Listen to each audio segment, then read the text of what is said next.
right after you were injured, you went on Facebook and you posted a lengthy blog. Yeah. You know what this is? Oh, yeah. You said this. You gonna read the whole thing? I'm gonna read some of it. This is such BS. All the training and sacrifice just flew out the window with one step that I've done millions of times.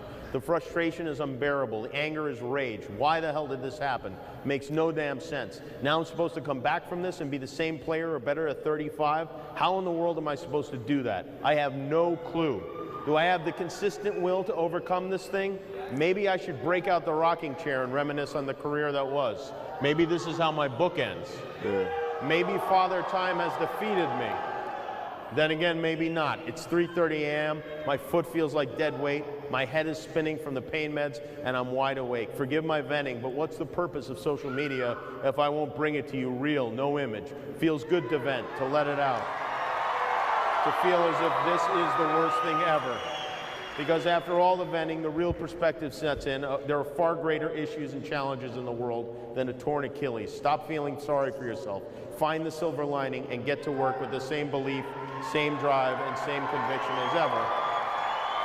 One day, the beginning of a new career journey will commence. Today is not that day. If you see me in a fight with a bear, pray for the bear.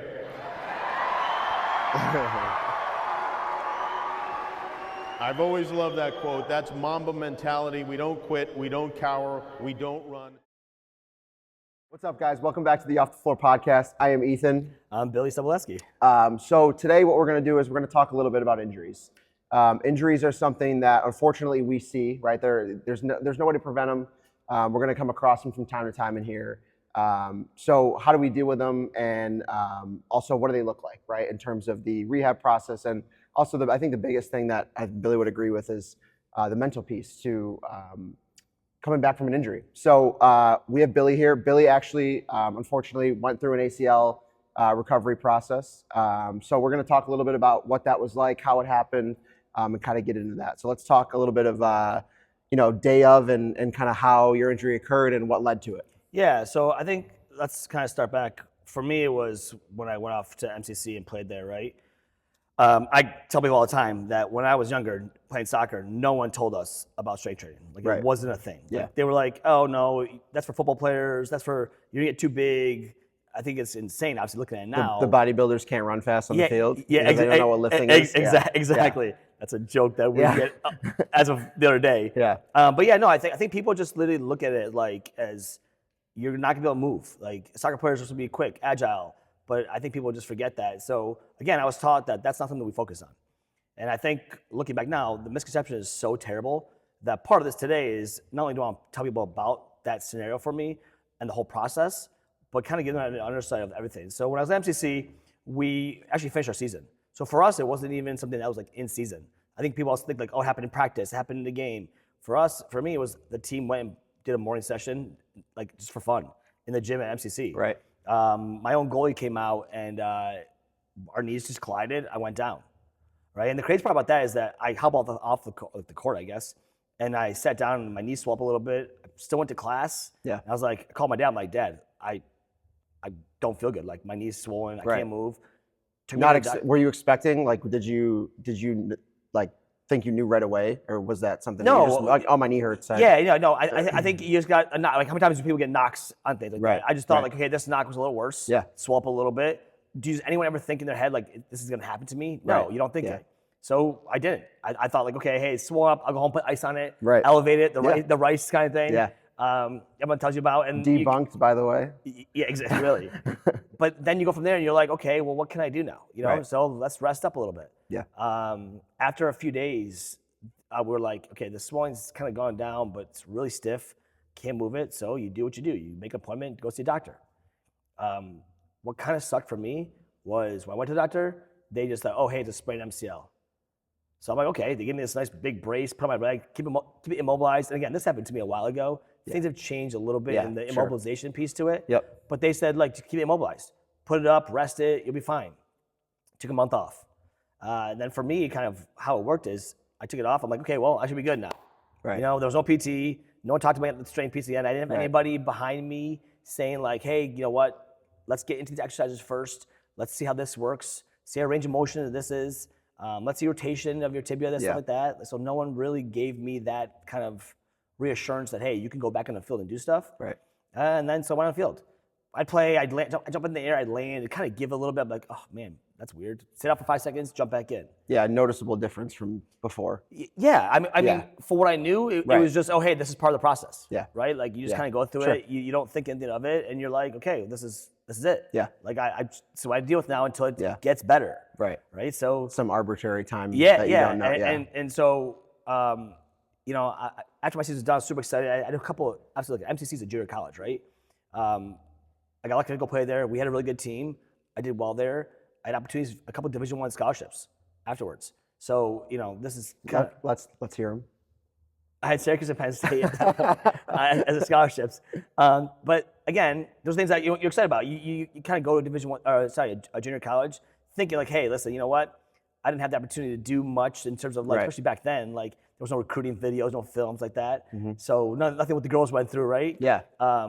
So again, my mind was like, okay, I did what I was supposed to do, got the opportunity, and this injury happens. And then when I go play, I'm in a game now, playing with a bunch of my buddies. I take one step, and all of a sudden my knee just totally gives out. And I'm laying on the field like, oh man, that's not right. Like I heard noises now. I'm like, this is terrible. I'm laying there. I'm like, and I drove myself to the game too. Like this was like, it wasn't a serious thing. My body's not against you. I'm playing. Right. And I'm like, okay, what do I do now? Like this is definitely in pain. Yeah. This pain's.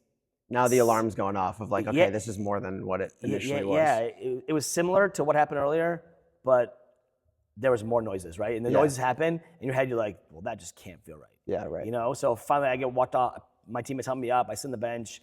I tried moving the knee. It's not there. It's my left one. It was my left one. So luckily I was like, you could drive home still. Well, I was like, I have no way to leave my car here. Yeah. I can't. I mean, I'm obviously in college, so my mindset's a little different. I'm a little more mature, I like to think. And I finally, get the, numbness is there now. So I walk the car and drive home. I get there, and obviously, like now I'm like, okay, well, something's wrong. Yeah. Right? This is not right. Yeah. And this is not saying anything about certain doctors and how they look at stuff, but when I went and got my MRI, they're like, this has been torn for a while. Yeah. And part of the noise you heard was your meniscus going too. So I go, of course. Yeah. So I mean, look at, so now I'm just like, here, this is where I'm at. Like, what do I do now? Right.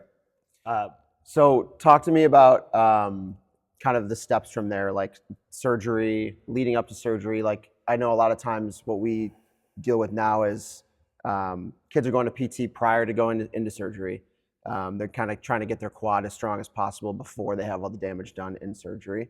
Is that something that you went through as well? Is that kind of a newer thing that they're doing now? What does that look like? Yeah, I think I love that people do that now. I think that's a huge piece to it because obviously you want to be as strong as you can be going into surgery. It just makes for a better recovery process. Yeah. That wasn't a thing when I was there. Yeah. When I was younger, at least. It was, okay, day surgery, here we go. So, and I luckily got in pretty fast. They got me in. They knew my goals kind of thing. I will say, unfortunately, because of the injury, I ended up losing those scholarships I had. Right. Which, again, I played a big toll on my mental state. Yeah. You're like, man, I had to go back and now, not even that. Like, you look at, you're going into MCC, right? You didn't really do the recruiting stuff before. You knew you could play, at least I felt like I could play at a high level. Yeah. I did the work I did at MCC, right? Now I'm like, great. Only to tear your knee. Yeah, to hurt it. Yeah. And then now I'm like, okay, well, am I gonna be able to be the same? Am I gonna come back the same? Am I gonna have to repeat how I play even better than I did before for someone want to give me another chance at that point? Right. And that has nothing to do with the actual tissue in your knee. That's nothing. That's all up here. I think I said to anyone that we've dealt with, I go, the hardest part of this is never gonna be the recoveries is right. Nowadays we have us. We have people who help you get through these things. For me, it was by myself, right? Like, you had your PT. Eventually, I started doing PT, and we'll get into that a little more. But again, my mindset was just, where do I go from here? Yeah. So anyway, days get surgery set up. Day of surgery comes in, and again, people think that day of surgery, you're like, oh, honestly, you're sitting in a bed when you get there, and you're cap and gown, and you're just like, is this gonna happen? Yeah. And again, it could happen sooner or later. For mine, it was pushed back because obviously surgeries. So you're forever. sitting in the room just waiting. Yeah, you're waiting. Yeah. So again, your mind runs a lot of different things, but Yeah. at the same time, you're like, you know what? I still feel fine. Right. Right. By that time, my swelling has gone down. My knee can move okay. Is it still painful? Does it feel awkward? Yeah, it does, but I'm not anything else. So surgery happens. They I would knock you out a little bit. You wake up, you're kind of woozy. I remember people telling me I was like in and out of conversation. Yeah. Then everything kind of wears off, and you're Sure. sitting there in bed, and you got this big old brace there on your knee. Your knee can't bend, and you're like, this is real. Yeah. Like this is where like it starts. So talk to me about the first 3 days, right? What does that look like in terms of, your kind of mind state, pain, your day to day? Yeah. So again, first few days you're in the hospital, right? Yeah. So like, I do believe now they let you out a little earlier. For me, it wasn't. So again, I'm in this bed. My knee can't move. Pain meds start to wear off a little bit. I wasn't a big like component of wanting to add more pain meds. That leads to a whole nother conversation and avenue. Yeah. So I said to myself going into it, I was not going to let that be something that I wanted to rely on or focus on. Right. I wanted to deal with that myself. Mm-hmm. Right. I like to think, even though I make comments about the mentality of how this is going to be hard, throughout this, I like to think I had a tough mindset, and I said to myself, you can do this. I'm going to get through this. So again, first day after surgery, you're in bed, family comes and goes, and then they're told to leave. Luckily, they did bring somebody in to train me to move around a little bit. Yeah. That was probably the hardest part, right? Yeah. Because again, you try to get your leg out of the bed. And you come in, you literally walk in. You Right? walk in, you can't walk out. So again, they give you the crutches. They try to teach you not like I'm trying to grab my leg and move it. And actually the crazy part is when you do grab your leg, you're like, where did my quad go? Yeah. Like the atrophy is insane with how fast it goes. Like I think that's one thing I want people to realize is that, and it kind of freaks you out at first, is that your quad can go from something to nothing like this. Yeah. And it's really, really fast how that happens. So again, I noticed that. So again, this is also like, it's a weight, right? It's weighing down your mindset. But again, I said, you know what? I can do this. So we kind of walked around the hospital, taught me how to use my crutches and move at that point. And again, this is back when like they had you in a full brace. Nowadays, they do a great job of not trying to immobilize you as much for as long, depending on obviously what you have wrong with the knee and obviously meniscus sometimes the it's a little bit degree different. the degree of your surgery matters. Yep. But that being said, is they do a good job of trying to get you to come back to, I guess, normal a little bit sooner, which I think is a great thing. Yeah. So again, back to that. So we're kind of moving around. Finally, I'm set to leave. Then you get home and you're like, I was on the couch for a few days because I'm like, I want to still be around people. I don't want to be locked in my room at that point. Yeah. So I was on the couch and I remember sitting there being like, okay, what are you gonna do now? Yeah. PT told me, I started PT, right? My first day of PT was actually scary because one of my buddies actually walked out who I didn't even know had an ACL injury either. And he had been probably, I'd say a month ahead of where I was. Okay. And he showed me his knee and it was all black and blue still. I'm like, oh man. Yeah. I go, now I'm freaking out more. And then the daunting, like, this is gonna take a while sets in, Yeah, right? yeah. I'm like, oh man, this is gonna be rough. But luckily for me, I took my brace off and my knee wasn't black and blue. Yeah. There was no quad. Looked like I was just bone there. Yeah. But okay, then I'm like, all right, I feel like I'm gonna. It kind of gave me like a light, right? You're like, okay, this is not as daunting as I think it is. Right. I'm gonna be okay. And then PT starts coming in. We start doing PT. We start to just get the knee moving. Yeah. Right. It's the simplest things. And I think this is where a lot of people go wrong. Let me interrupt you real quick and ask you a question. Were you, how long were you on crutches for? Well, I know we're only in the first couple of days here, but honestly, with the meniscus, because that can change, right? From like a normal, like if you just do ACL, meniscus, you're usually on crutches a little bit longer. Yeah, I was on, and this happened years ago. So to give you exact time, I can't remember. Okay. But I at least had them for a good month. Okay. At least, if not a little bit more. Okay. So I definitely had them for a lot longer than I think normally people would have them if they don't have some of that stuff around. So PT. So I remember going through PT, and my mindset was just like, okay, like here we go, this is it. And again, you're only there for the hour and 15, depending on how long your PT has. Some people are 45 minutes. Right. And again, some people do it twice a week. I got lucky enough where I did it 3 or 4 days a week. I said to myself, if I'm going to do this, I'm putting my full foot forward. Yeah. I wanted to play again. Right. I think that's where and we played the Kobe clip, for you when we started. Yeah, great clip. Yeah.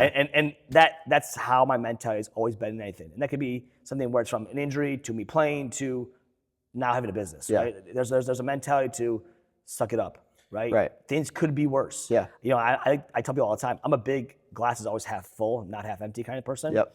So when I say that, so I said to myself, you have the hour. Even if I'm going 4 days a week, it's only 4 hours a day. Right. Right. And I preach it to the kids in here. You preach it all the time. What you do at home matters a lot. It matters. It's it makes 80% of it sometimes. It's make or break. Yeah. So for anyone watching this who's going something like that right now, do it at home. Like, don't miss out on things. Yeah. Like, super important. It may feel awkward. Push stuff a little bit. Like obviously within boundaries and reason. Yeah. But don't neglect that part, because I think for me, I had no issues with my PT. So I think one of the things too, just because we've talked about this before, talk about how simple things can be at home, in terms of, elevating the foot and getting into extension or kneecap. For sure. So talk about that stuff. Yeah. So again, now I didn't know these things right off the bat. Right. So I did this other thing too, is don't be afraid to ask questions to your PT, or if you have been working with a strength coach, and reach out to them. I think the good part about us is we're very open with our athletes in here. Yeah. So we talk to them all the time. Like, hey, listen, you got hurt. Or someone who's coming in and they haven't been here before and they're coming back from an injury. Yeah. And they call like, hey, do you guys do this stuff? I say, yes, we do. We'll take you when PT is finally kind of done with you a little bit. Yeah. But give me a call. I've been through it. Like, talk about what you can do at home. Because again, for me, it's simply as laying on your counter. Right? I lay on my counter prone there. That's what I'm getting at. And my leg hangs down. Yeah. Like, it could be as easy as taking my other foot, put on top of my other one, and let it sink down lower. Yeah. It could be working on putting a towel there and kind of pulling your heel back. Yeah. There's little things you can do that will make a huge difference. And when you do go to PT, they then can push you a little more. Right? I always say this. This is the thing, ready? If you do what PT just tells you, then you're on their path. Yeah. And they're stuck with the path. Yeah. If you do a little bit more at home, and you get your extension and flexion to where it needs to be, you work on your quad sets, all that stuff. Well, now when you go to PT, you're like, oh, you look great. Yeah. I can now do more with you. Yeah, and you have the potential to try to expedite the process a little bit, and it may not be much, but it's to me, I look at it like this: if you're not doing anything at home, you're going to walk into PT and they're going to have you do everything that you should have been doing at home, and you're not going to do any of the stuff that they would want to do on a normal day. Right? So you create your success to this. Yeah. Like, simple as that. If you are doing the bare minimum, then expect the bare minimum results. And that's for anything, right? That's for anything to be successful at. A job, your sport, whatever it is. That's just life. Yeah. So treat this as, this is my job now. That's how I treated it, because I wanted to play still. I wanted to go off and play. My goal was always play at a professional level. I didn't care where it was at or what it was. Yeah. That was my job, my goal in my head. Obviously, school was important. Things like that were important. But for the most part, it was, how can I get back to where I was? And so I said to myself, in order to do that, it's do this stuff at home. Do this more. And then obviously, when I'm home, I'm sitting there, okay, what can I do once I feel better? Once I'm back to walking more? Okay, this is where my passion for doing this evolved. And it was growing, actually. Like I said, hey, this is what I want to do now. I think that's something that's unique to this profession. I think there's a lot of kids that get galvanized in this field when they're 14, 15, 16, 17 years old in a PT clinic, and they're getting worked on, and they're like, wow, this is like kids fall in love with their PTs. Like they see a lot of success there. And for me, like, I never had an ACL injury, but I remember walking into work with a PT in my early high school days and being like, this would be such a cool job. Yeah. Again, for me, it's once you look at this, then you say to yourself, okay, yeah, I wish I can now do what someone did for me. Yeah. Right. And luckily, I built my path to do that. Yeah. And this is kind of going back to the PT part of this, and something that I think we can talk about kids more now, because again, I didn't have anyone to talk about this part of me, was going through the process though, it's lonely. Yeah. Like, you see your friends playing sports, right? You're watching practice. You still go to practices and stuff like that. Everyone's doing stuff, having a good time, and your friends check in on you, right? And this is not their job to be there with you, but once I'm a PT, you're on the bike by yourself. You're in there trying to do your single leg stuff by yourself. It's like, am I ever gonna get back? Yeah. Like, I would say, people say, you fight your demons. Well, you brought up the Kobe clip a couple minutes ago, and that's kind of where he's talking. It's a Jimmy Kimmel clip. If anyone hasn't seen it, it's awesome. But he kind of talks about that. The post that he writes starts off as kind of like a pity party for himself, and he's like, "This is terrible. I can't believe I did all this work to not have to come back." And the end of it is like, I'm going to be back. I'm going to be the best. Like, And what's the bear line? Do you remember the bear line? yeah, be afraid for the bear. Yeah. If right? you see me in a fight with a bear, Yeah. be afraid for the bear. Yeah, Yeah. I look at, and I agree with it wholeheartedly. Yeah. I really do believe that through any injury or anything, you have to create your own willpower, right? Because that's the hardest piece. And again, any athlete going through this, you can sit there and you can quote me on some of these things. You're gonna wake up mornings and your knee's gonna hurt, and you're like, "Why is this hurting?" Yeah. This is 6 months in. I shouldn't be having pain. Yeah. But every step that you take, you do something different, right? Your body's getting used to something new. Every time a PT or a strength coach pushes you in a different way, it's gonna be awkward for your body because it feels brand new. Right. You're gonna have these days where like you feel like that's it. I'm done. I don't want to do this anymore. Yeah. I like to believe I had two paths, and I think there's two paths in a lot of things in life, and you can choose which one you go down. And I don't think there's a wrong or right one. I think at the end of the day, it is what you want to make it. Yeah. For me, it was go down the one path that it's gonna be hard work. You're gonna have days where you want to quit. You're gonna have days where this sucks. Yeah. But at the end of that road, you know there's something great. You know Right. there's something that if you can keep that mind to the back of your head of saying, I can do this. I can get through this, and I'll step on a field again and know that I did everything I could to get there. Whether you're successful on the field or not, it is what it is. Yeah. But at least you can be happy with yourself and not look back and be like, I didn't give it my all. I didn't give myself 100%. Yeah. And I tell you right now, 9% of the time, you're going to be successful. Right. When you do that. Well, I think the other thing about that is, creating like little wins along the way too, right? Because I think part of this is going along with the mental side is, okay, now you start to get into your running, get into your jumping, and now there's a confidence factor that you have to now overcome, right? You have to now trust that the work that you've put in is going to sustain you and going to keep you safe on the field. So I think as you're on that path, I think creating wins and creating little confidence boosts is really important. Without a doubt. If you don't have goals for yourself, then you're just to feel like you're always, when a setback happens, you're gonna be like, oh, I'd say I'm done. Yeah. But if you're like, hey, I'm at this goal right now, I'm almost there, setback may happen a little bit, what can I put, I'm gonna push, I can do it. I can push myself to get to this point. Yeah. I can push myself to be here. Right. Okay. Obviously, the ultimate goal is to be back on the field, starting, playing, whatever level it is that you're at. Doesn't matter where you go back to. It doesn't have to be a Division I level anymore. It can be what it is. Again, when I came back, I played for Division II school called Pfeiffer. Right. For me, it didn't matter. To me, I was back on the field playing. Yeah. Right. The goal was the goal. I wanted to be there. Yeah. It mattered for me. It mattered to me that. And when I got there, I was playing, starting, and that's what I wanted. I wanted to be who I was. No brace, none of that stuff. Yeah. I knew I did the work there. And the funny part is, for me, it was like, people always ask me the question, how do I know? How do I know that, like, I'm back? Yeah. And the best way I explain it is where you don't think about it. It just happens. Yeah. My buddy and I were literally playing one-on-one. Think one-on-one basketball, right? And on the court, we did it one-on-one in his front yard. Okay. And we would go hard before my knee. So I go, hey, listen, before we start, I'm like, hey, let's just take it easy, blah, blah, blah. But sometimes reaction happens, and he just cleaned me out. Yeah. I remember sitting there, and he's like, oh, my God, dude, are you okay? I'm like, I'm fine. Yeah. I'm like, okay, switch it. Yeah. Stop worrying about it. I had no brace time to on. go. Yeah. And after that point, I never looked back. Yeah. I didn't think about it anymore because also I was confident in the work I did. This is why I made the comment, like, do your work. Yeah. They'll never question anything. If you trust the people around you, like us or like a PT that you work with, you're never gonna trust it. The process is there. Yeah. Like you did it. Yeah. Have faith that you did it. Have faith in who you worked with, and obviously trust people gave you the right advice. Right. Go and play.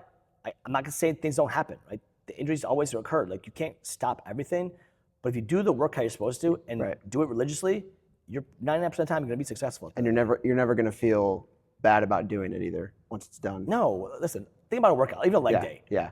No one wants to do a leg day. Right. Let's be honest. Like no one wants to be like, oh, when a leg day's done, of all the days, you're like, man, okay, that one felt good. Right.